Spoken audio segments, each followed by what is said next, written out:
We're talking today with David Cheeseman of Martin, Michigan, and the interviewer is James Smither of the Grand Valley State University Veterans History Project. Now, Mr. Cheeseman, can you begin with some background on yourself? To begin with, where and when were you born? I was born in, the hospital was in Detroit, Mount Carmel Hospital on June 28, 1946, and I was raised in Wixom. Okay, and where is Wixom? It's up I-96 from Detroit, 20 miles or so. Now, was that a rural area at the time? Or It was, yep. I was the town paper boy when I was 13, 14. I delivered 47 papers. All right. And were the people around there mostly farmers? Perhaps farming background, but there weren't a lot of active farms where I lived. Mostly it was factory type workers, all blue collar workers. All right. What did your father do for a living? He was a mechanic. He was a farmer until he was about 40, and then he was a truck driver for a while, and then he was a mechanic as I grew up. Okay. And how many kids were in your family? Myself and two sisters. All right. Okay. And then did you go to public high schools there? We did. We went to Walled Lake High School. All right. And then when did you graduate? In 1964. Okay. Now, at that point, what did you decide to do next? Well, it was a great mystery what I was going to do. And I had a part-time job working at a hunting and fishing store in Novi for a man named Dwayne Bell, who was a friend of my mother's. And he had been in the Navy from 1946 until 1952. And he had very fond memories of that, talked about it often. And the local Navy recruiter was a fisherman, so he came in to the store quite regularly, and they told sea stories, and they got me interested in it. I really wanted to fly more than anything. I was involved in airplanes from an early age. I was in the Civil Air Patrol, and my first real job was as a line boy at a local airport. So I wanted to go in the Air Force, but when I found out that there's few opportunities for enlisted people to fly in the Air Force, and they had better opportunities in the Navy, was why I actually chose the Navy. And the influence of the recruiter and my boss added together with that. Okay. And what did your parents think of the decision to enlist? They thought it was great. I struggled. My dad and I struggled through high school. He never got past the 8th grade in school, and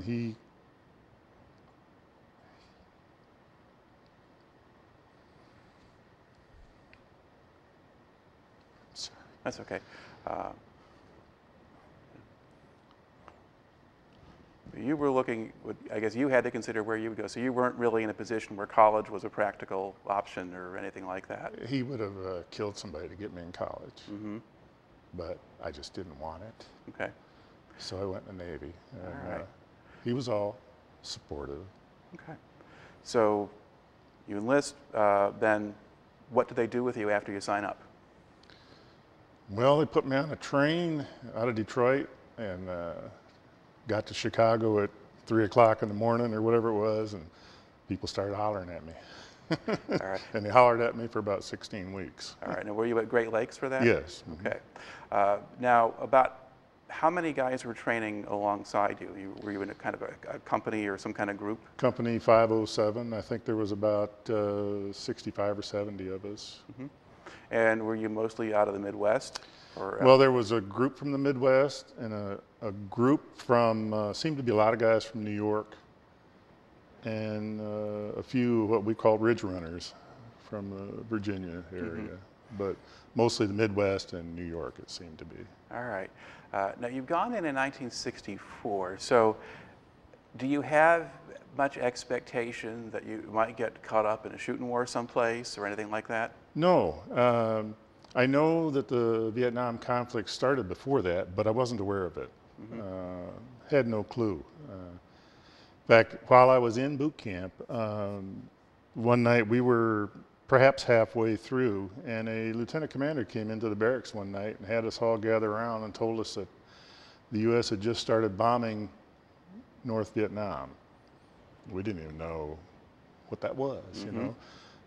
But he told us that our training would be shortened and that soon we'd be in a war. So There you are. That didn't happen. Yeah. Now, when you were going through high school, I mean, did you pay much attention to what was going on in the world, or read newspapers, or No, watch national news? no. anything The only memory I have of that is in 1962 during the missile crisis in Cuba. It scared the daylights out of me.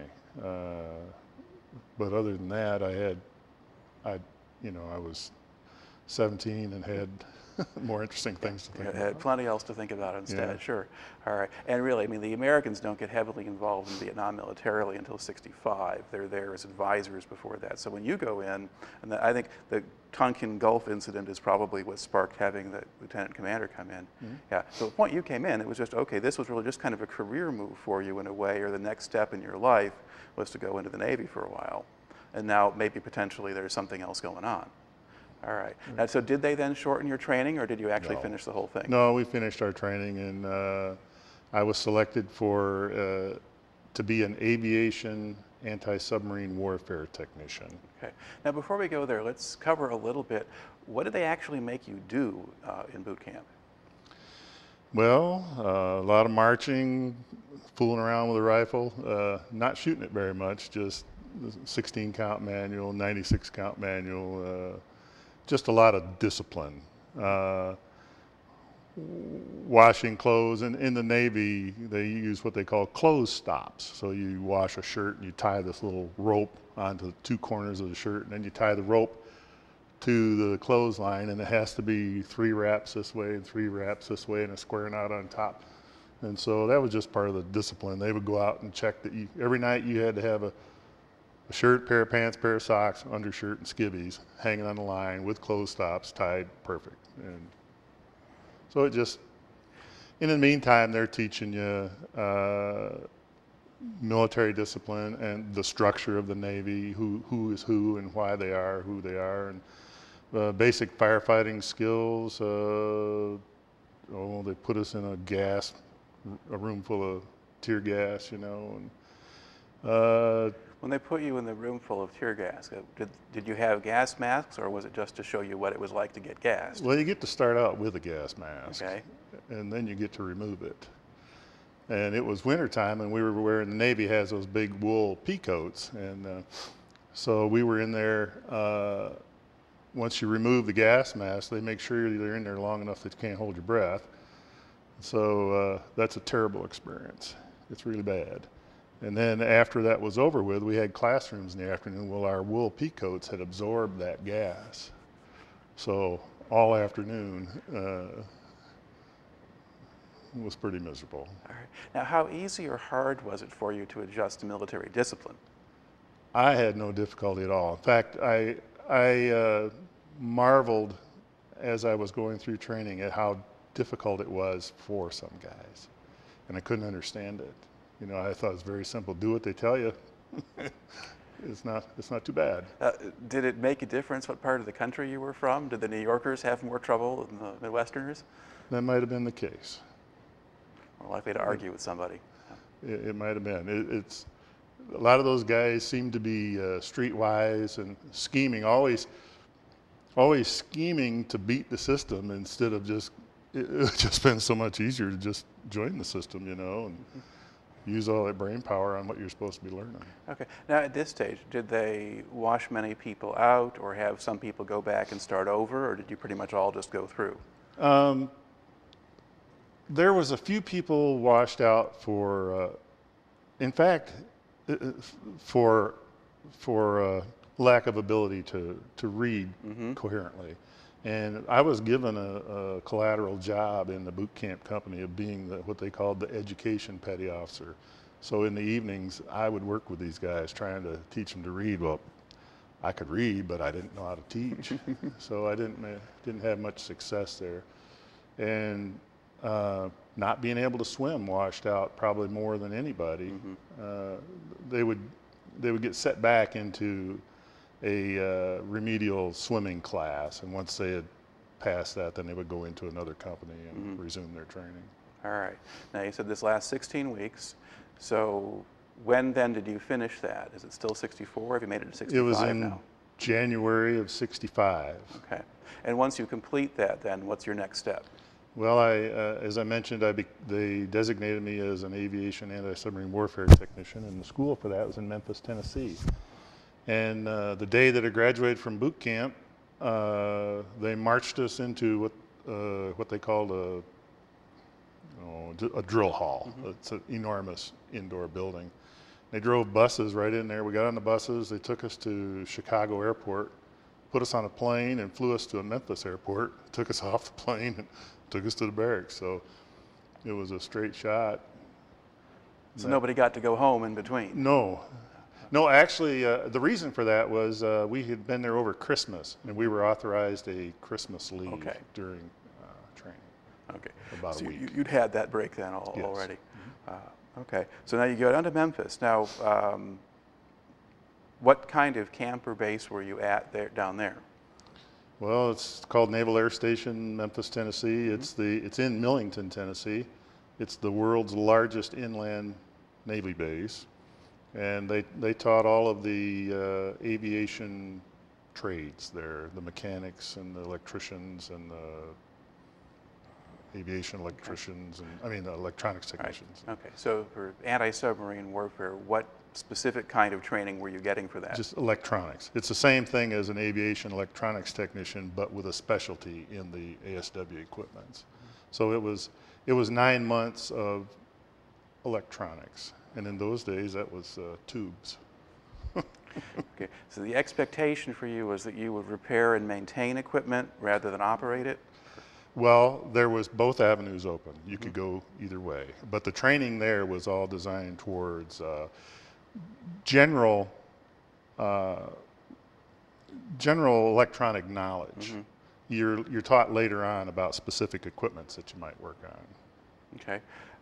So how would you spend a day then when you're down there in training? Well, typically it was it was 8 hours in the classroom, but we did.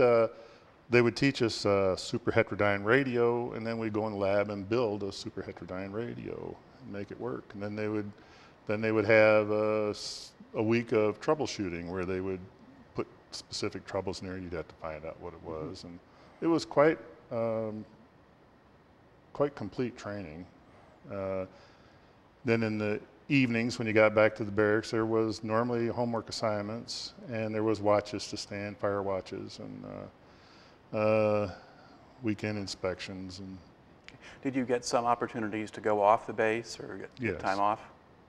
So what will you do then if you got a day off or something like that? Well, you'd go into Memphis with somebody who was old enough to buy booze, and that's. I didn't get involved a whole lot of that, but there was some of that. It was just the idea of going into Memphis, stay at the Hotel Shiska, and just be free for a day. Mm-hmm. Free of the. Okay. Now you're down there. So in 1965.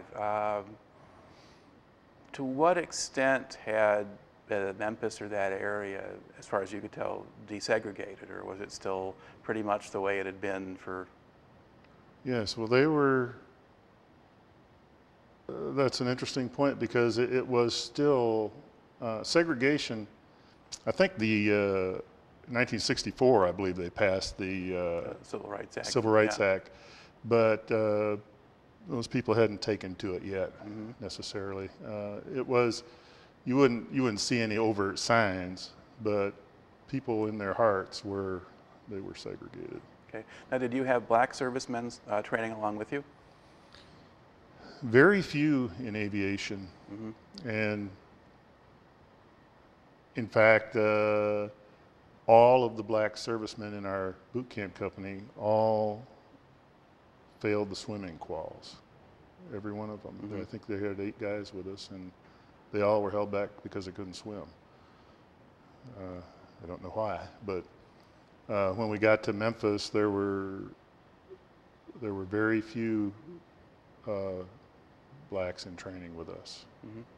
Okay. Now, when you went into, Memphis is famous for blues and music and things like that. All of it's black music, or what you think of food, you think of ribs or that kind of thing. And a lot of it associated with black culture and that kind of thing. So, were there clubs and restaurants and things that maybe provided that, but were still geared toward white people? Was that how it worked? Or? I don't know. I was 18. It wasn't legal for me to be in those places. Again, I had more problems with my day-to-day life, trying to learn what I needed to learn. Turned out I was honor man in my class. My father was very proud of that. Right. So did you need much sort of math and science background to actually do this electronics work? Or? Yes, and they started out the first day's lesson was literally, how much is 3 plus 4? How much is 15 plus 31? And in a couple days we were moving all through that at a very rapid pace, but of course still strange. And we went through algebra, and I can't remember. I'd been back for advanced training, so sometimes I get confused on what was in the primary and what was in the advanced. But through Boolean algebra and we thought a lot of math. Yeah. So they're kind of making sure that everybody gets up to speed. And they might have brought more of that in from high school, or maybe not. But correct. But you were able to keep up with that and do that. Yes. All right. Now, how long did that training last for you? About 9 months. Okay. It's a pretty long time to be in one spot. Yep. Did it become kind of like a regular job after a while, or? Yes, yes, you do get accustomed to the routine. And within the military, there's always this, in the Navy, the term is a saltiness. As anybody has been around longer, they become salty. And it was fun to become salty and know that there were people less salty than you were. Okay. What other kinds of things were going on that base? Because you said it was the largest inland naval base. Oh, there's personnel commands there. I really don't know. Okay. So it wasn't like they didn't have air units going in training there or things like that? On the Memphis is divided, NAS Memphis is divided into 2 halves. One side of Navy Road is NATTC, stands for Naval Aviation Technical Training Center. And the other half of the road was a Naval Air Station reserve unit. So there were aircraft flying and stuff like that. All right. Now so they spend a year training you pretty much between your basic training and Yes. this. Okay. How long was your enlistment for? 4 years. Okay. So they're going to get 3 years of active duty out of you after that. Okay. Once you complete the training there, what do you do next? Well, I was sent to San Diego, and that in itself to me was really interesting. I got a set of orders that said report to ComFares Diego. It was all an acronym. And I went to my instructor, this is still in Memphis, and I said, where's ComFares Diego? And he says, I don't know. But he says, the S Diego part means it's in San Diego. And so I was allowed to go home on leave for, I'm thinking it might have been 30 days. It was a long leave period. And I bought a ticket to San Diego. And I flew into San Diego. It was October. I was wearing dress blues. It was rainy and cold here in Michigan. It was 104 degrees there. And it was just awful. And I'm at the airport. And I asked a petty officer I saw walking through the airport if he knew where ComFares Diego was, and he didn't. And so I saw another petty officer, and I asked him, and he said, yeah. He says, I know where that's at. He says, come on with me. I'm going over there. So we got on what they called the nickel snatcher, which was a trolley or a little boat. Okay. It's like a ferry ferry boat. Yeah. A little personnel ferry. It was a commercial outfit, and it cost you, I'm not sure whether it was actually a nickel or if it was 25 cents. I don't recall anymore. But we rode over to NAS North Island, which is in the bay there, and got on what they call the cattle car. It was a big old empty trailer behind a tractor, and that was the bus on the base. And the guy took me to the building and said, here's ComFares Diego. So what was ComFares Diego? Commander Fleet Air San Diego, Fleet Air Wing 14. And I was there assigned to what's called the ASCAC, the Anti-Submarine Classification and Analysis Center. Okay. And then what did you do there? Well, first thing they did was train me as a sonarman, a black shoe sonarman. I don't know why. And then they trained me on operating equipments that are used in the anti-submarine planes, and we had those equipments in our shop, and we were considered experts. And the air crews would fly anti-submarine patrols and training missions around the San Diego area. Then they would return and be debriefed in our shop. And on the aircraft, they had a big 1-inch tape recorder that would tape record all of the raw data that they had collected. And my job was to go through that data, determine did they have what they thought they had, did they miss anything? And then we would, as we gathered our data, the wing would schedule their prosecution of contacts that they might have based on the information that we were giving them. Now, if you're actually in an actual wartime situation, wouldn't that be a little bit slow? It was very slow. It's a good observation. It was indeed slow. We were always sending a crew 12 hours or more after we knew where a guy was. So, yeah. So they had to start over with what they call high last patterns. They'd drop sonobuoys into the water and have a microphone to go down. They could hear submerged sounds, and then they would start all over again, trying to localize and see if they couldn't find them. All right. So 1965, as far as you can tell, was there much activity off San Diego that wasn't supposed to be there? No. You get Russian submarines or things like that? No. We did exercises with American submarines. They didn't want you to know anything about them, though, so that was always a struggle. We knew a lot about the Soviet submarines, but we couldn't find out anything about the Americans. And in the 3-year tour I did there, I don't recall if we really tracked a real Soviet sub or not. I know we went crazy one time because there was a transmission site at San Clemente where they would transmit data as if it were coming from buoys to S2 crews that would be doing exercises. And we had a plane on a patrol who somehow was able to pick up that data from San Clemente. So the crew thought, oh my goodness, we've got this Soviet Echo 2 class submarine. And everybody went crazy until over some time we figured out what was going on there. All right.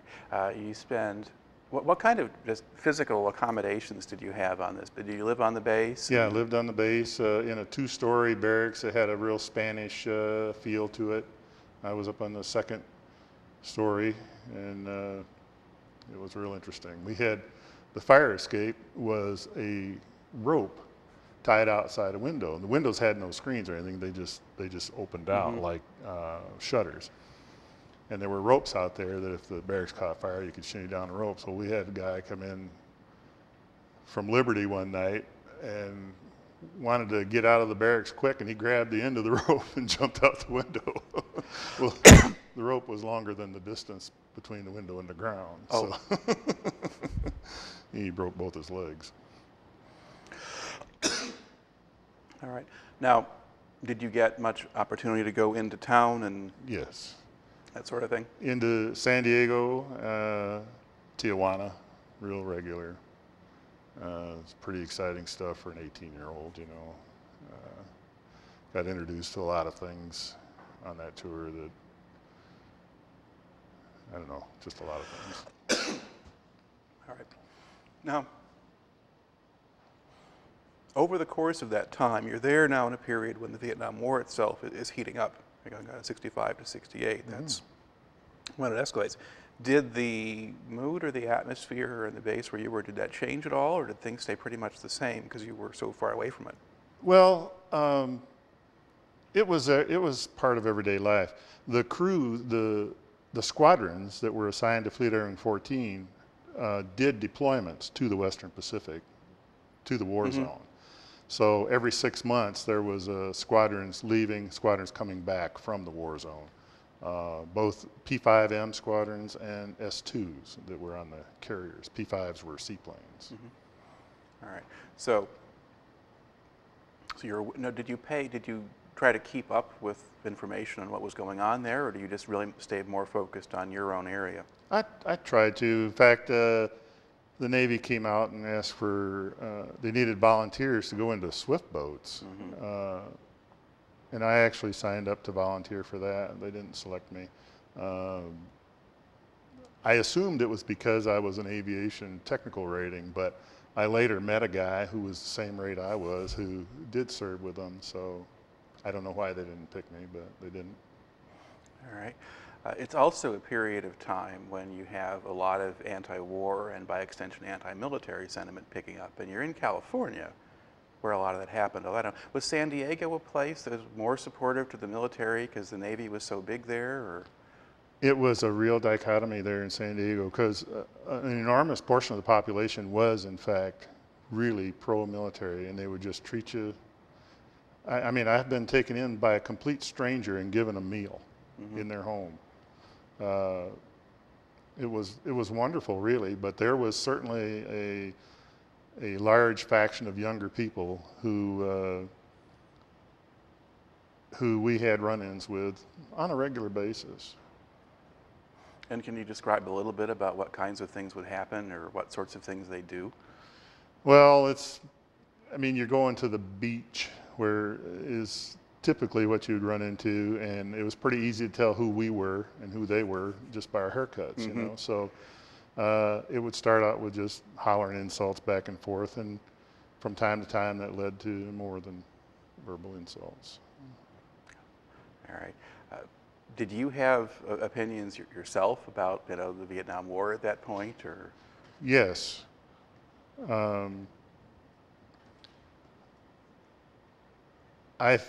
I didn't know what it was about.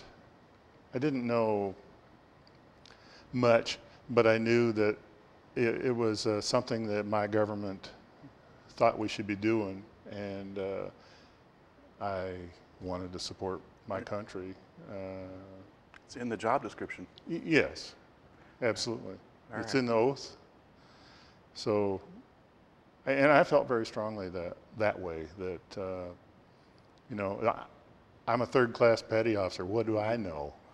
There's guys that are paid to know whether we need to be there or not. Right. And if they said we should be there, then we should probably be there. That's the way I felt. Now, once you were on active duty there, how quickly did you move up to petty officer level? That went, in my opinion, quickly, and I guess in historical comparisons, it went quickly. I went in October '64 as an E1. I was automatically promoted to E2 upon graduation from boot camp. I was automatically promoted to E3 airman 6 months after that, because I had completed an airman familiarization course. And so 6 months as an E2, then I was promoted to E3, and you had to do a minimum of a year as an E3. And so that's what it turned out for me. It was a minimum. In January of '66, I was promoted to E4, Petty Officer Third Class. Then January, well, that's as far as we've gotten so far. Yeah. So Okay. So you so you were 3 years in San Diego? Yes. Okay. And did you move up any further then? Yes, in October of '68, I was promoted to E5. Okay. Now, you're getting to the end there, so the end of the 4 years, and that you had a 4-year enlistment initially. All right. Now, did you then re-up, or how did that work? I did, and I did that before the end of my enlistment. They had a program where they would pay you a $10,000 bonus to re-enlist for 6 years. Well, I liked what I was doing. I thought I wanted to stay anyway. So I think, I don't remember exactly when it was, but it was, I probably had about 3 years in, or maybe even 2. I don't recall at what point that happened, but I reenlisted for 6 years and received that bonus. And I paid more in taxes from that bonus than I had earned the previous 3 years. 3 years I was in, because the tax bill was more than I had earned the 3 years previous that I'd been in the Navy.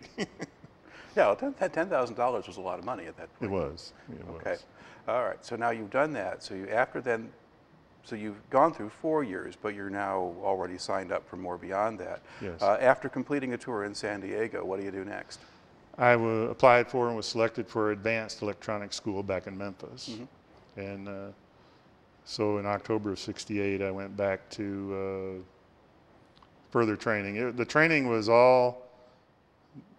everything was the same. It was just more advanced. Okay. Were they bringing in any amount of computers for this sort of thing at that time? No, this was called B school. The original training was called A school. This was AVI B school. Well, in B school, they taught you about transistors. And we used a slide rule. There were not calculators. Right. Okay. Now, how long did this round of training last? Another 9 months. Okay. Now, was it different being back there for training at this point, now that you were a petty officer yourself? Yes, it was a lot different. You had different responsibilities militarily. Your watches were overseeing numerous barracks, and and I'd married in 1967. I married, so I had a family, a wife, and we became more aware of what was going on. Martin Luther King was killed. That had to have been in. So it was earlier, '68. Early in '68. Yeah. Yep. And on the 1 year anniversary of that, it was a big deal. They had to shut down the base. There was a kind of an uprising, and we had a fella who, a career guy, who left the base that night to. I don't remember the details anymore, but he ended up right outside the gate. He was killed in a car wreck. And I just remember that because we were all in a lockdown, and I was thinking he shouldn't have been there, to begin with. But, that was a big deal. And I had a friend who was a black guy who was from Memphis. And before they knew too much about what had happened to Dr. King, he told me, I don't know what's going on here, but I'll tell you something. It wasn't anybody from Memphis that killed that man. And I thought that was really interesting. All right. Now, did you have now more black servicemen than you had when you were in Memphis the first time? There were a few more, yes. A few more this is all career people now. And did seem to be a few more, yes. Okay. All right. So you do, again, how long was this span? Another 9 months? Or? Yes. Okay. And then what do they do with you at the other end of it? Well, they send you back to the fleet. And I was sent to Iwakuni, Japan, as a Marine Corps Air Station, but the Navy had a Fleet Air Wing 6 command there. So I went to another ASCAC at another air wing. All right. Now, did you take your family with you, or did you leave them behind? I did. I took my wife and my car. I don't know why, but the military shipped your car for you. I had a great big old 1966 Plymouth that I was driving in Japan, and that was a real excitement in its own self. But. All right. Now, where physically in Japan is Iwakuni? It's 25 miles from Hiroshima. All right. I had a real interesting first day there. Very interesting. I got in at midnight, and this was a operational command. They were going all the time, tracking real submarines. And I got in about midnight, and they told me to come in the morning, and at 8 o'clock in the morning, check into the base. So I did, and I got done with that about noon, and checked in with my division officer, who assigned me to night check starting that night. 4 o'clock that night, we didn't even have a house to live in, and I had my first shift. And so I went to the shop, and there was nobody there but a chief named Stanley Keith. and I was an E5. And I walked in the door and introduced myself, and he introduced himself. And he says, go over to the exchange and get us 2 Cokes. Well, it wouldn't be normal for a chief to be having a second-class petty officer run errands for him. And I knew that, but it was my first day, and I just kind of wanted to keep a low profile until I figured out what was going on. So I went over to the exchange right across the street and got 2 cans of Coca-Cola and came back, and I walked in and I said, here's the Cokes, Chief. And he says, shut the door and lock it. So I shut the door and locked it, and he reached into his jacket and he pulled out a bottle of rum. He says, rum and Coke? And he poured. And I thought, maybe this won't be so bad after all. And then he introduced me to a project that he was working on that just come out of his own brain. He was trying to come up with a way, a separate way of localizing submarines, separate from anything the Navy was doing. And he didn't have the electronic background for it, and he knew I just graduated from B school, so he wanted me to help him with this project. Mm-hmm. And so I did, and it was just really interesting. We ended up building in a cigar box. I built an electronic circuit that we plugged the cigar box into a Simpson 260, which is the standard military multimeter. And we were able to plug the Simpson 260 and the guitar box into a place in the airplane where it was receiving raw data, and I had come up with a formula for what the needle positions meant, and we were able to localize submarines with that. And Chief Keith was transferred to Patuxent River, Maryland, to the Navy's research facility with that cigar box and his brain. And they worked it over for a year, and they came up with what they called the ambient noise meter, which was later installed in all P-3C aircraft. Okay. So it was very interesting. Yeah. How long before you got to go to sleep? There wasn't a lot of sleep. The whole 2 years in Japan, it was not uncommon at all to work 30 hours and get 10 or 12 hours off and go back and do it some more. You know, it was during the war. There was a lot of Soviet submarine activity, and it was our job to keep track of them and try to keep. We would keep track of the carrier fleets and the carrier task forces as they were coming in and out of the Sea of Japan, and partially while they were there, you know, making sure the Soviets used to like to get up underneath a ship and just kind of cruise around. So we spent a lot of time, you know, just tracking them the best we could. All right. How large a unit were you in, or how many people were you working with when you're there? Well, in the actual ASCAC itself, there was not but 6 or 7 of us maybe, and in the air wing there was maybe 30, with a rear admiral, which is a rear admiral lower case, which the Navy did really weird. The Army's got brigadier generals, but we don't. We have rear admirals uppercase and lowercase. They both get 2 stars, which is why they did that. A Navy rear admiral lowercase was paid as a 1-star general, but he had 2 stars. All right. Yeah. So not a whole lot of ordinary seamen running around there. No, there was a few radio men. We had a radio shop there that there was probably a dozen guys in there, and there was a few of those non-rated, and some personnel people, and everything else was operational. Okay. Now, you had your wife with you. Now, did you live on the base or off the base? Lived off base for probably 6 months, and then moved into base housing. What was it like living off base in Japan at that point? Very, very interesting. We lived up on a hill. Our neighbors were Japanese lawyers and doctors, and I was a second-class petty officer.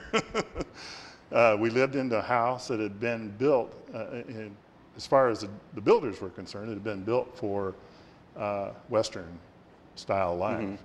In fact, we had Western style toilet in our house, and there was a sticker on the wall above the toilet that showed how to use the two lids, that a man would lift both of them up. They had a little stick figure there, and then a woman would put one of them down. But it was a brand new house that we ended up living in, but everything was so small. And I told you we had this big Plymouth, and just backing into my garage was just a nightmare that I went through every day. And I could not get out of the car through the door. You couldn't open the door. I had to crawl out the window after I'd parked the car in the garage. All right. And were there just streets you couldn't go in, or things that were too narrow? Yes. Yeah. All right. Yeah. I had a Japanese man live downhill from us. There was a Navy guy who was a CB, lived just a little bit ways from me, and this old Japanese guy used to come up my first morning there. I woke up to him reaching in my bedroom window. He had hold of my pillow, and he was shaking it, saying, "Good morning, good morning." He wanted to practice his English on us, and so he used to come around all the time, and he'd have a bottle of Akadama wine in his kimono pocket, and the cap would be gone. And he would sit down on the couch, and you'd watch that wine slosh up towards the end of the bottle. And sometimes he would kind of fall asleep there. And it was real interesting. He had a grandson who was a teenager, and he used to bring these records up and play his records and practice his English, So it was real interesting. In general, what was the attitude of the Japanese people you met toward the Americans or the American military at that time? I felt like it was wonderful. Yeah, they treated us really good. Outside the base, all those businesses, their whole reason for being was to separate you from your money. But it was all done with real honor. If you lost your wallet, it would be returned to you with every yen that was in it. But if they could get it from you, they would.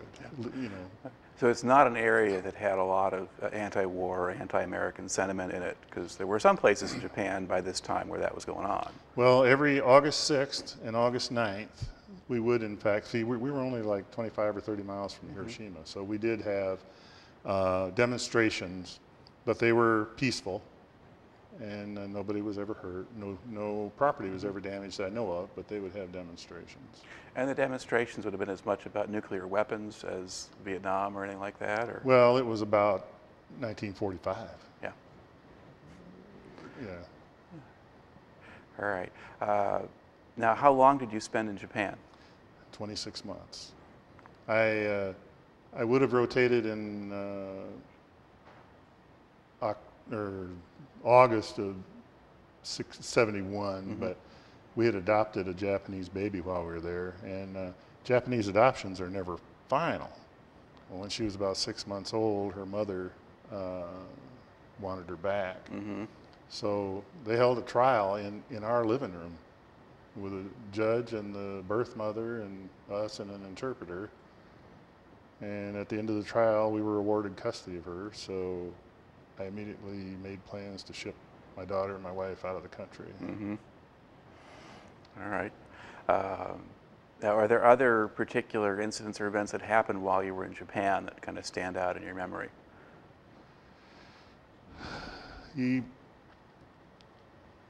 There was a lot of racial tension in Japan on the base. That was 69, 70, 71. And that was a difficult time. How does that manifest itself, and what would happen? Well, my boss was a lieutenant commander, and he had a son who was maybe 3 years old. There was a black lady on the base who I'm going to guess was about 50, and I don't know what her status was, but she also had a young fella that went around with her. She was well known around the base. I don't know if it was her grandson or what the relationship was there, but one day my boss's wife and her son was passing this lady and her boy on the sidewalk, and my boss's son said, "Look, Mommy, those people are black." And the black lady immediately turned around and started giving this lady some real grief over what she was teaching her son. And she said, "Well, he's just a little boy. You're just different. He doesn't see black people every day. You know, you're just something different." And the lady said, "Well, he's just repeating what he hears at home." Well, did he use the word black or did he use the N-word? No, he used the word black. Okay. But this officer was from Louisiana.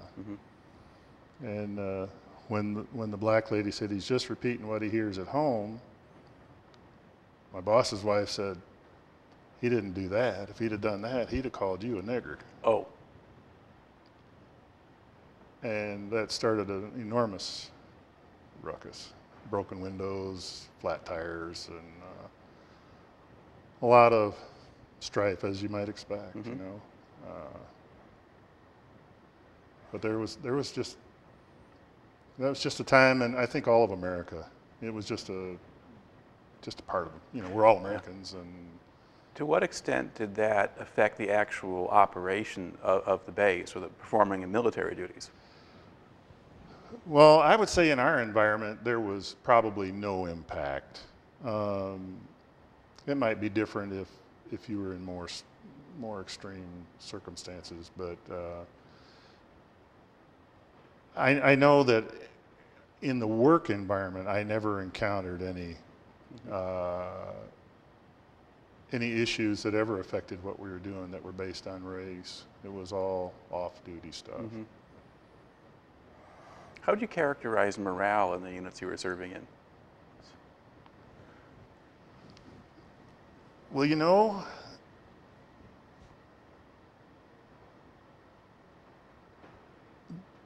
they had a phrase they used in those days, and everybody said FTN, and it stood for blank the Navy. Right. And it was all day, every day. So I hadn't thought about that in years, but in a way, there were morale problems.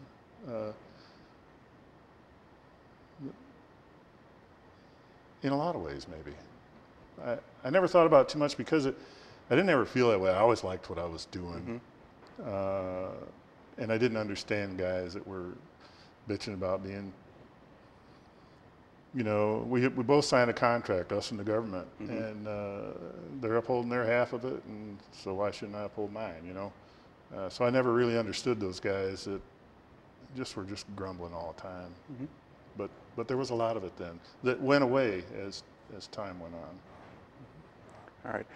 And I guess the other sort of, standard, bugaboo of that Vietnam era would have to do with drug use in the military. Yeah. Was there much of that going on the base? Yes. Okay. Yeah. That stayed a problem for my next tour after Japan. It was a huge problem. And then after that, it wasn't so much a big deal. Okay. All right. So you spend your time in Japan and then you leave. So when did you get back to the States? In October of 71. Okay. And then from there, what are you doing? Well, I was sent to a unit called Phasotregrupac, which had no billet for me. So I was a aviation anti-submarine warfare technician. Well, they had a aircraft intermediate maintenance department on base, and they are the guys that actually fix the equipment that's taken out of the airplane. So they called them and said, I was a first class by then. I had made first class in June of 70. They asked them, "Do you want a first class AX?" And they said, "Sure." So they sent me over there, and I did my whole tour there. Okay. Now, where was this? NAS North Island. Okay, so you're back in San Diego Diego, again. yes. Okay. And then how long did this tour last? It was from 71 to, where did I go next? Bermuda. So through 75. So it was 4 years I was there. I had a 3-year tour, and they extended me a year. Okay. Now, did you acquire any new skills while you were there? Did you have to learn new equipment, or were you just supervising people by then? Well, when I first got there, even though I was an E6, which is a supervisory level, they had what they call the MAD bench. MAD stands for magnetic anomaly detection. And I don't know if you've ever seen a P-3 aircraft, but it has a thing they call a stinger, sticks out the back of the plane. And inside there is a electronic set of gimbals. They're oriented electronically, and they can detect variations in the Earth's magnetic field. So as the plane passes over, this is for dropping weapon type accuracy. They would get down to 300 feet over the water and pass over where they thought submarines were. When those gimbals would detect the change in the Earth's magnetic field that the submarine is causing, it would make a mark on an indicator in the plane. Well, my first job at AIMD was repairing these sets. I always was a terrible electronics technician, a terrible repairman. I really was, but I could fix those heads. They were mechanical. You could see what was wrong with them, and so I was good at fixing those.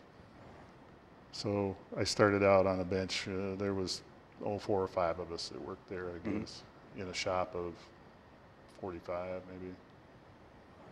And did you eventually move on from that to doing other stuff? Well, one day, I smoked at the time, and one day I went up to the front of the shop on the production control counter and was just leaning there smoking a cigarette, and the chief came back from lunch.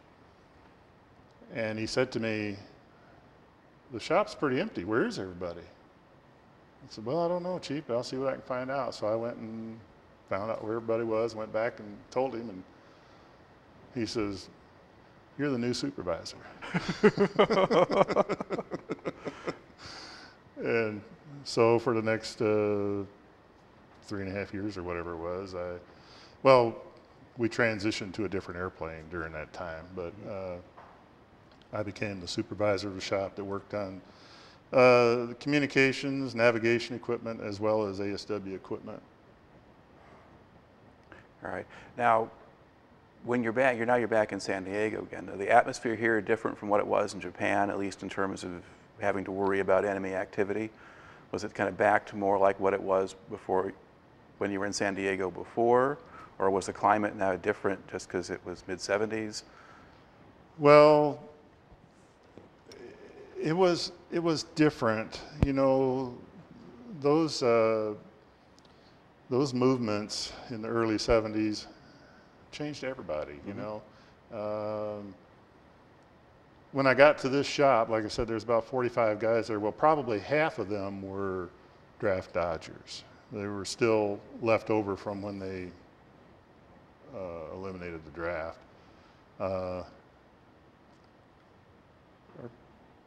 It doesn't sound right because they did away with the draft in '66 or No, the draft does not get done away with until about 71. Oh, or okay. 2. Yeah. Okay. Yeah. Well, that was my memory, was that these guys were all trying to keep from being cannon fodder, so they joined the Navy.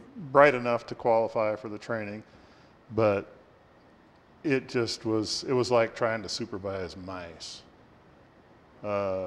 Literally, all day, every day was just trying to track these guys down. Getting work out of them was almost a given. That wasn't going to happen.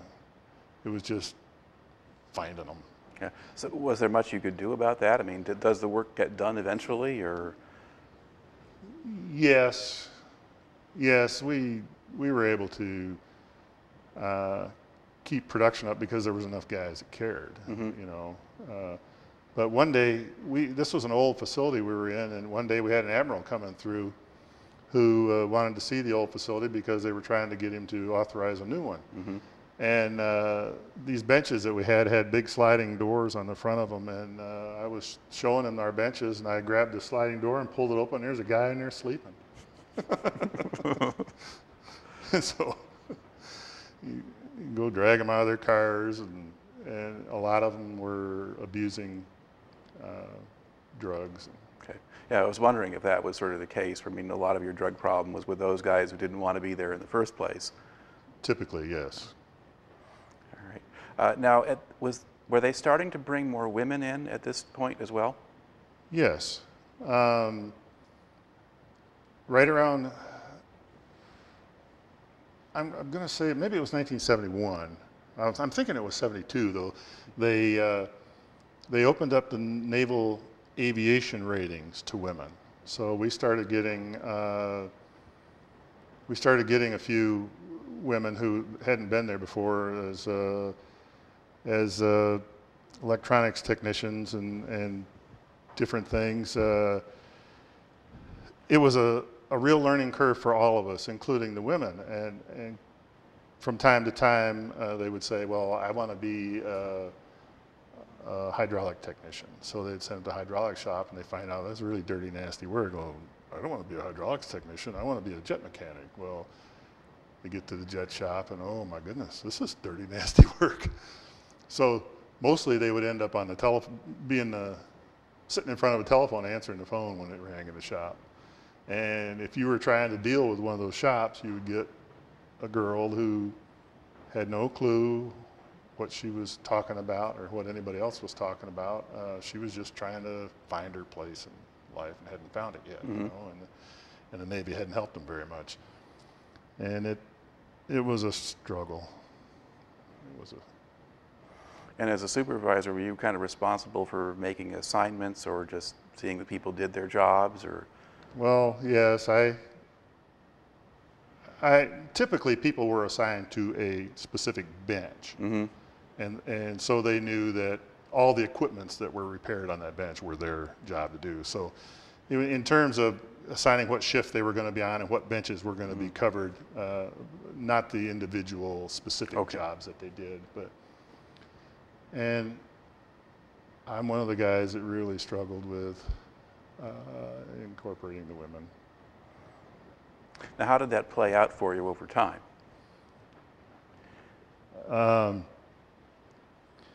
At this same time, I was also going through a divorce, and it was really nasty. I probably was not the Navy's best performer during that time, and everything was frustrating to me. Well, as the annual performance evaluations came out, my supervisor, who was a senior chief petty officer, wrote out my eval. It had 3 sentences in it, and I don't recall the third sentence, but sentence 1 was Petty Officer Cheeseman that has difficulty accepting women's role in the Navy. And sentence 2 was Petty Officer Cheeseman tends to procrastinate. And sentence 3 was just about as exciting. I don't remember what it was, but when I was debriefed on my evaluation, you have to sign your evaluation, and I couldn't argue with what they were telling me. Although I'd had a good, clean career up to that point, what they were telling me was the truth, and what they had written was the truth, and I signed the eval. And I knew that that was the end of my advancement in the Navy, that I had about 10 years in then, and I knew I had to decide either to leave or to stay 10 more years as an E6. Well, because I was on temporary duty from this FASO Trade Group Pack Command, my actual eval had to go through them to be incorporated into my service jacket. So where were you working, or who were you working for? I was working for AIMD, but I belonged to FASO Trade Group Pack. Okay. And they're both commands on NAS North Island, just within a quarter mile of each other, you know. So after I signed my performance evaluation, it was sent to my command to be put into my service record. And a couple days later, I got a call that this commander, whom I knew to be the personnel officer, I didn't know who it was, but I knew that name was my personnel officer, wanted to see me. And so I knew what it was about. And so I walked in the door and looked, and the commander was a woman. And you just can't imagine what that felt like. And there was a chair beside the door, and against all military decorum, instead of standing at attention and reporting as I should have, I slumped into the chair with my hat in my hand and just hung my head. I just couldn't believe it. I just couldn't believe it. And before I had even picked up my head, the commander asked, "Who made this asinine statement that you have difficulty accepting women's role in the Navy?" And holy cow, I wasn't sure I'd heard what I heard. You know, I picked my head up and I said, "Well, I work for Senior Chief Williams." And she said, "What's his phone number?" So I told her, and she called him right there. And she said, "Would you have time tomorrow afternoon to come and talk to me about Petty Officer Cheeseman?" And he said, "Yeah." So she got off the phone and she said, "I've been through your record and you have a perfect record. You've been a good sailor for a long time, and I understand that, you know, having a divorce and all that is a hard thing to go through. And I understand that dealing with women in the Navy is a hard thing to do. Every man has trouble accepting the role of women in the military." And she had been in for 32 years, had started out enlisted. And she told me the details at the time, I no longer remember, but all about what she did and how she struggled to make it a career in a time when they just didn't let women do that. And here she was, a commander, which is lieutenant colonel in the other forces, you know, I mean, she was doing good. Right. And she said, "I'm not going to let the Navy destroy a career over something that everybody deals with." And wow, I was just amazed. And after we'd had our conversation, I left there, and about a week later, I got a call to come back over there and sign my eval. It was a wonderful evaluation. It was one I didn't deserve, but she was basing it on my career, not on the previous 6 months. And as a result of that, the next cycle, I took the chief's test, went before the selection board, and was selected for Chief Petty Officer, which would not have happened without the commander. Okay. Now you're in the Navy now for another decade or more after that. Over the course of that time, do you see women more effectively integrated into the system and people get used to each other? Eventually, it took a long time. The biggest issue, in fact, my next command from there was Naval Air Station Bermuda. And by this time, there got to be quite a number of women. And the problem there was homosexuality. It was an enormous problem for the command. Every day, I had a girl who worked for me who was married to a Navy guy who was stationed elsewhere, so she had to stay in the barracks. We're on Bermuda, you know, there's not any place else for her to go. And she actually feared for her physical safety. There was, according to her, one floor, there was a 2-floor barracks, and one floor was straights and the other was not. And it was dangerous for the straight girls. And she wasn't the only person who, you know, expressed the difficulty that they were dealing with. It was just, for a few years there, that was just a common problem. And in terms of ability to do the job or being assigned to jobs they were capable of doing properly, did that improve? Yes, it improved because they were, well, partially from their own attitude, but more so because people just got used to them being around and spent the time to train them the way they should be trained. Okay. Instead of, you know, I saw it in my own squadron. We had this girl there, real pretty girl, hardworking. She had been a clerical type, and she really wanted to be a jet mechanic. And she had done everything anybody had ever asked of her, had been a real good performer, and she was non-rated, so they let her go ahead and what they call strike for aviation machinist mate, be a jet mechanic. And so she gets into the shop, and she had real pretty blonde hair. First job they send her on it's a trick, and they're telling her that she's got to remove this plug from an engine for, I don't remember what reason, but it was an oil drain plug. So when she removes the plug, she's completely doused in oil, lubricant oil, and had to shave her hair off, and just, you know, it just wasn't uncommon, stuff like that. But as time went on, that stuff stopped. So it got easier for them to actually get real training rather than hazing or whatever else that was. Yep. I never stopped being men and women. But, you know, I was in a squadron. After Bermuda, I went to a patrol squadron that was the first squadron to have, it was a deploying squadron, and we were the first patrol squadron to deploy with women. And there were about 40, I believe, in the squadron, and half of them come back pregnant.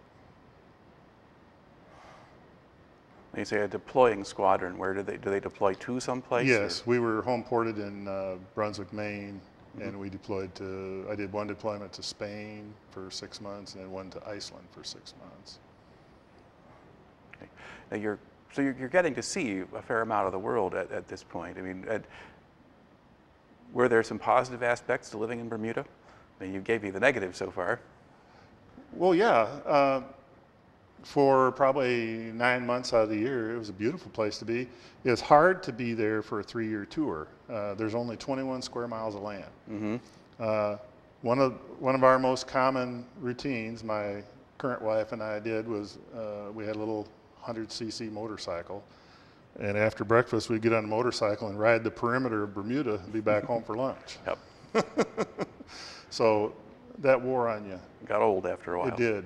And in the winter, it's not cold as such, but it's not uncommon to have 70, 80, 90 mile an hour winds, raining. It's not a very comfortable environment in the wintertime. Okay. Now, are you back with anti-submarine units when you're out there? Or have you moved past that now? Okay, after I left AIMD at San Diego, yeah, I made Chief Petty Officer there. Then my next tour was NAS Bermuda, and I was AIMD Bermuda. I was in charge of the avionics. Navy calls it a division. In the Army, a division is 10,000 people. But for us, it's a work center. I was the avionics division chief. Okay.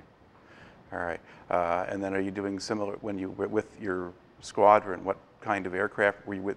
An aircraft squadron that flew, and then your support for it? Yes. The AIMD at Bermuda was a P3 facility. Okay. And then I did 3 years there. And when I left there, I went to Patrol Squadron 10 in Brunswick, Maine. And we had the Navy's oldest P3Bs when I got there. And so we deployed to Spain, had to leave some people, avionics people, behind to train on the new aircraft. And when we got back, we got 9 brand new P3C update 2s. Now, where did they base you in Spain? Rota. And where is that? It's on the southern portion of it. On the Mediterranean coast, or Mediterranean, or the Atlantic, or not really sure? Not far from the Rock of Gibraltar is all I remember. All right. While deployed to Rota, half of our squadron was deployed in the Azores. It's a split deployment. We had 5 planes in Rota, they had 4 in the Azores. But flat little islands in the middle of the Atlantic, you've done already? Yes. Yeah. I don't know, did you like living in Spain? I mean, was that a good place to be based? I couldn't tell you. I worked from 7 in the morning till 7 at night or later, 7 days a week. Okay. For 6 months. So I don't know much about Spain. All right. Was the station in Iceland kind of the same thing? Iceland, yes. I was, by then I had made senior chief. I was a night check maintenance chief for the squadron. So I worked from 7 at night till 7 in the morning there. Okay. Now, how far have we gotten in time now? Kind of when are you in Spain and Iceland? Okay, I went to I was assigned to Patrol Squadron 10 in 1979. Mm-hmm. And I actually had to go to a reserve base at Willow Grove, Pennsylvania to be trained because our equipment was so old. Mm-hmm. We had the last P-3Bs in the Navy. But anyway, I got there in August of 79. And in December of that year, went to Spain. And then in July of 81, I went to Iceland. Mm-hmm. Came back in February, March, something like that, of 82. All right. And then you've got about 4 years left still in the Navy. And where are you in those last years? Memphis. Okay. I was sent back to the training command. I became the course supervisor for the AVA school, where the guys the first 9 months of your electronics training that I went through in 1965. I was the supervisor of that course. Okay. So now you're back there again, I guess, for the third time. What was the atmosphere like on the base then? Was it different from the previous round, or? It was way different for numerous reasons, but most of those involved me just being different. Mm-hmm. I was more senior, I was involved with the management and trying to get things done instead of trying to do things. And I had a lot of external activities. It was a 3-year tour, Mm-hmm. where the other times I'd been there for 9 months. You just can't get involved in much else. Yeah. So, I bought a home. I'm a wannabe musician, so I was playing in a band, Mm-hmm. and I just had a lot of other activities. Our daughter was in high school, and we got involved in high school sports and all of her stuff. And so it was a completely different type of a environment than what I'd been through the other 2 times there. Now, the previous time there had been serious racial issues and that kind of question, and was by the mid-'80s. Is that stuff? That's gone. Yeah. In fact, there's very little of it, but from my position as a manager, we would have every once in a while, you'd have a young black man who would, because he was in trouble, and most of them got in trouble. Most everybody got in trouble sooner or later, but it got to be kind of a little bit of a thing with the black guys. When they get in trouble, they would try to fall back on, you're just picking on me because I'm black. Well, we had a chief that was one of the learning center supervisors who was a black guy, and he was really a good guy, a good Navy chief, and didn't take any of that stuff from anybody, black or white. And so whenever we normally could handle it ourselves, but if we get to a guy where it just was kind of a struggle, then Perry would take care of it. Mm-hmm. However, Perry took care of it, and it wasn't a trouble anymore. All right. But, Now, you leave. but that was rare, very rare. Yeah. Okay, you leave the Navy after 22 years. Was that something just because of your age, or did you make the choice yourself, or how'd that work? Well, I was due to retire in 85, October of 85 or November, but they come out with an offer for a 1-year extension for anybody that wanted to take it there at Memphis. So I was on shore duty. I had my home, my family was all there, so I just took the year's extension and stayed another year, which was an enormous mistake. My last year in was the worst year out of 22. That it just was terrible. What made it that way? My boss. Oh, okay. They sent in a new guy shortly after I extended, who didn't understand. He was a Navy lieutenant commander who had been sent to Memphis, and any officer that got sent to Memphis was pretty well understood he was all done. Mm-hmm. He wasn't going anywhere else. Well, this guy didn't feel that way, and he was always charging into things without a sword, and I eventually, probably the thing I'm least proudest of in my 22 years is I asked him to fire me. And he did. And so I assumed that I would be sent to some really nasty detail somewhere. And I knew I had it coming, but that was okay. It was going to be better than working for that guy. and my wife agreed. And when they sent me to the master chief that did the chief assignments, I knew he knew why I was there. But all he said to me is, I don't know how you stood it as long as you did. And he made me what they call a battalion adjutant of a group, and that's the guy who runs the barracks side of the training. At the training center, there's military stuff's in the barracks, the training stuff's in the school, and there's separate entities. And so I was in charge of a battalion of 18-year-olds. And that was very interesting. That was sort of, did it bring back flashbacks? Did you remember being like that yourself? Or? It was fun using the flashbacks. It was fun to be able to hear these stories that guys would come up with, whether they needed to lie to you or not, you know, they would. And it was fun to be able to be, having been on the other side of that. It's just like being a parent, you know. Every parent has been a 15-year-old. So it's almost fun to be in that. All right. Now, by the time you'd gotten through the 22 years, in what ways was the Navy different than it was when you joined it?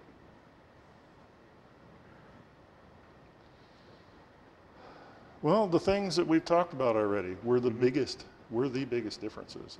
Incorporating women, having them be useful, productive, proud sailors took place while I was there. Same thing for the young black men.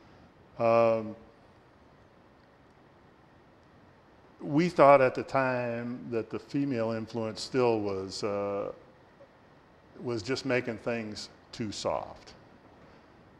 We, meaning the chiefs, who would sit around and gripe about things. At the time, we were comparing our current day to when we were young, and there was a big difference, and it was softer, but it turned out it wasn't worse. You know, when Desert Storm started, a lot of us, I was already retired by then, we just knew that U.S. was going to get their butts kicked. These bunch of candy asses today just can't handle this job. Well, they did handle it. They handled it really good, and they're still handling it real good. So, however they're doing it right, and it's different, but it works, and it's still the baddest bunch of dudes you're ever going to want to come across. And what do you think maybe stayed the most consistent about the Navy the whole time you were in it? Or aspects of the experience are pretty much the same regardless of when you're in? Oh,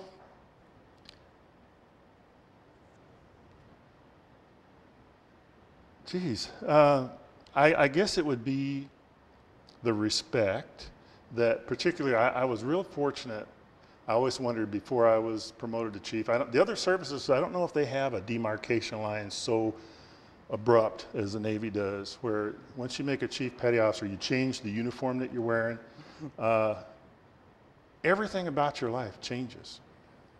And everybody, the officers and the junior enlisted, all respect that. And I think that stayed the same. And that was kind of neat. As I was a first class waiting to be promoted to chief, I was in this new facility doing new equipment, and we used to have admirals coming through all the time, and my division officer was a lieutenant, and he would come around and say, "This is Petty Officer Cheeseman, he's the supervisor here," and then he would give them the lowdown on what we were doing. The day that I made chief, the day after, because the first day is initiation, but the day after I made chief, we had a trip come through there, an admiral, and the lieutenant opened the door and said, "This is Chief Cheeseman. He'll tell you anything you want to know," and he left. You know, and that never changed. That and the idea that the mission's got to get done. And sometimes that's hard. You know, sometimes it's hard on people, but that's what we're here for. So, and I don't think that changed. All right. If you had it to do over again, would you have signed up for the Navy again? Yeah. And I maybe wouldn't have always answered that way. but yes, I'm proud of having done it. It was a good experience. I met a lot of great people, did a lot of really interesting things, and I've got a wife and a family because I was where I was when I was, and yes, and the autonomy that having that retainer pay gives you was something that I had no clue how important that would be to the rest of my life. So what have you done since you got out of the Navy? Well, my first job, I worked at a lumber yard in Greenville, Michigan, called the Big L Lumber Yard. I worked behind the counter, and I was hired because the manager had been in the Army, and he really liked guys that were military. And I was older than him, but he liked that. So I worked there for 2 years behind the counter. Actually, only briefly, full time. And that's where this part about having the retainer pay from the Navy comes in, because they were working 47 hours a week, and I didn't want to work 47 hours a week. And because I had other income, I didn't have to work 47 hours a week, so I went on part-time. I worked part-time for 2 years, and then one of the contractors that came in there all the time was just he and another guy, and the other guy was leaving, and he asked me, did I know anybody that wanted a job? I said, as a carpenter, and he said, yeah. And I said, well, yeah, I do. So he hired me, and I worked with him for 5 years doing remodeling and learning. Well, actually, I forgot. When I first retired, I went to Memphis State Technical Institute on GI Bill under building construction technology. I did not graduate. I got tired of it. I had a 4.0 grade average, but it just was, logistically, it was getting difficult for me, and I just had enough. So we moved back to Michigan, and I got this job at Big L. So I'd worked with him for 5 years, and I got my builder's license. But I had learned from working with him that the builder, that's a 80, 90, 100-hour a week job. So I knew I didn't want to do that. And we moved up to Interlochen, Michigan. My wife's from Traverse City originally, and be near the family up there. So, and I got a job working on some apartment buildings that were being built. It was a government project. I don't remember too much about it. I only worked there for 3 or 4 months, and the guy went under. But my job was to straighten out all the mistakes that all these other people had made. And then through that, I got hooked up with a guy named Mike Savage, who was a builder in Williamsburg, Michigan, and I went to work for him. And a lot of times it was just him and I, and and as many as 5 of us from time to time, building houses, and had a great time. Worked for him for 9 years. And how'd you wind up in Martin? Well, I retired in '05, and my daughter got married in. She also moved to Grand Rapids. And she got married in '03, and in '05 they were going to have their first child, and we wanted to be part of that. We just got the one daughter, so we moved down to. She lives on 68th Street here in Grand Rapids, and so we wanted to be on the south side. Well, we looked at all the towns around and couldn't find what we wanted that we could afford, and just ended up. Found this place in Martin that we love it. I just absolutely love it. And it's so much like Wixom that I just can't stand it. So it kind of lets you come full circle pretty much. Absolutely, that's how I feel, yeah. All right. Anything else you'd like to add to the record here before we close out the interview? I don't think so, except that I think it's good that you're doing this, and not for the guys like me, for the guys that got more to deal with. It's probably a good thing, and I appreciate that you're doing it. All right. Thank you very much. That's a wrap.